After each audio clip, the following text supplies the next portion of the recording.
Hi, first grade friends.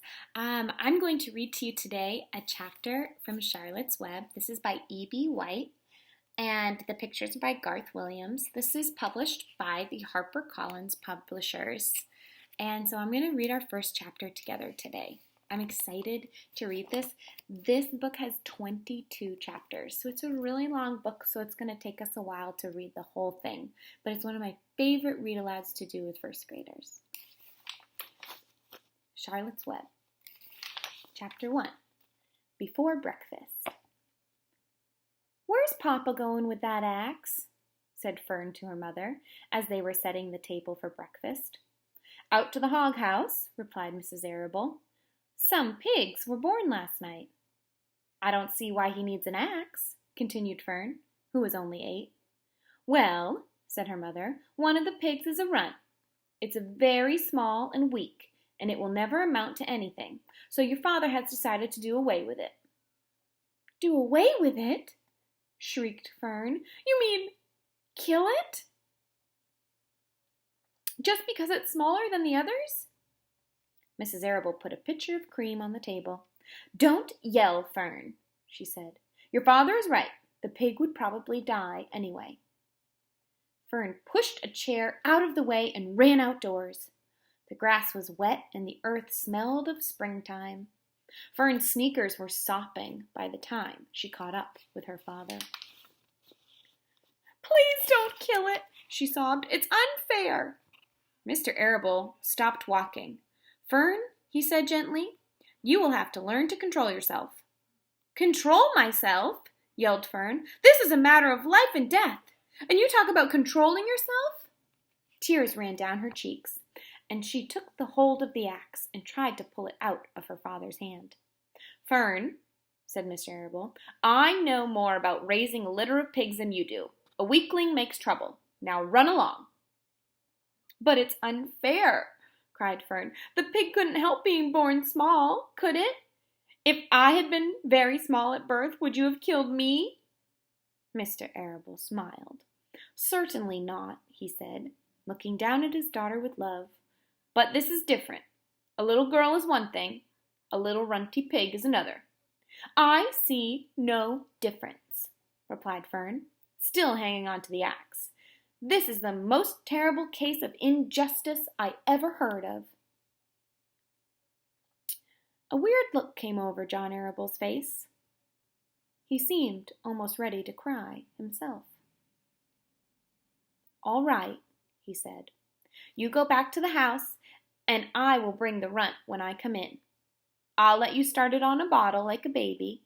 Then you'll see what trouble a pig can be." When Mr. Arable returned to the house half-hour later, he carried a carton under his arm. Fern was upstairs changing her sneakers. The kitchen table was set for breakfast. The room smelled of coffee, bacon, damp plaster, and wood smoke from the stove. "Put it on her chair," said Mrs. Arable. Mr. Arable set the carton down at Fern's place. Then he walked to the sink and washed his hands and dried them off on the roller towel. That's Fern and her father, Mr. Arable.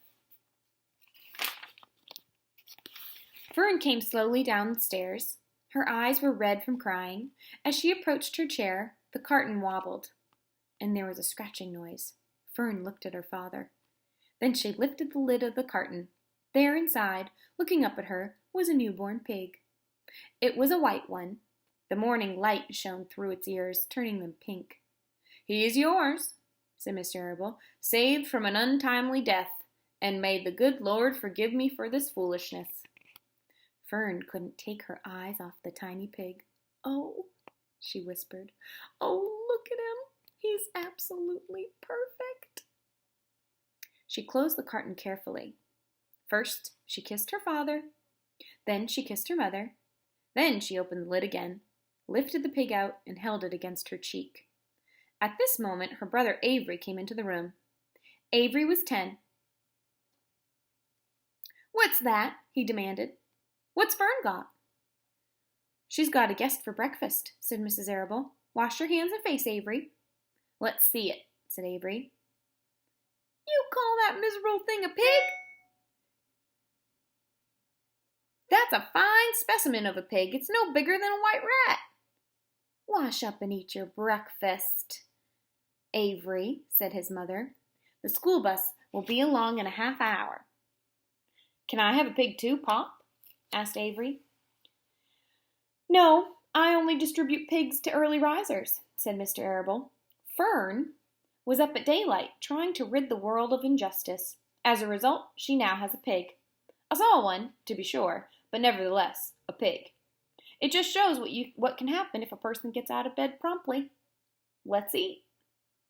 But Fern couldn't eat until her pig had a drink of milk. Mrs. Arable found a baby's nursing bottle and a rubber nipple. She poured warm milk into the bottle and handed it to Fern. Give him his breakfast, she said. A minute later, Fern was seated on the floor in the corner of her kitchen, with her infant between her knees, teaching it to suck from the bottle. The pig, although tiny, had a good appetite and caught on quickly. The school bus honked from the road. Run! Commanded Mrs. Arable, taking the pig from Fern and slipping a donut into her hand. Avery grabbed his things and another donut. The children ran out to the road and climbed into the bus. Fern took no notice of the others in the bus. She just sat and stared out the window, thinking what a blissful world it was, and how lucky she was to have entire charge of a pig. By the time the bus reached the school, Fern had named her pet, selecting the most beautiful name she could think of. Its name is Wilbur, she whispered to herself. She was still thinking about the pig when the teacher said, Fern, what's the capital of Pennsylvania? Wilbur, she replied dreamily. The pupils giggled. Fern blushed. So there's a few words I want to talk about in this book, in this chapter. One of them is injustice, and the other is pupil. So I want you to tell me what you think that those words might mean, and I'll get back to you. But chapter 2 is called Wilbur. I hope you enjoyed listening to me read.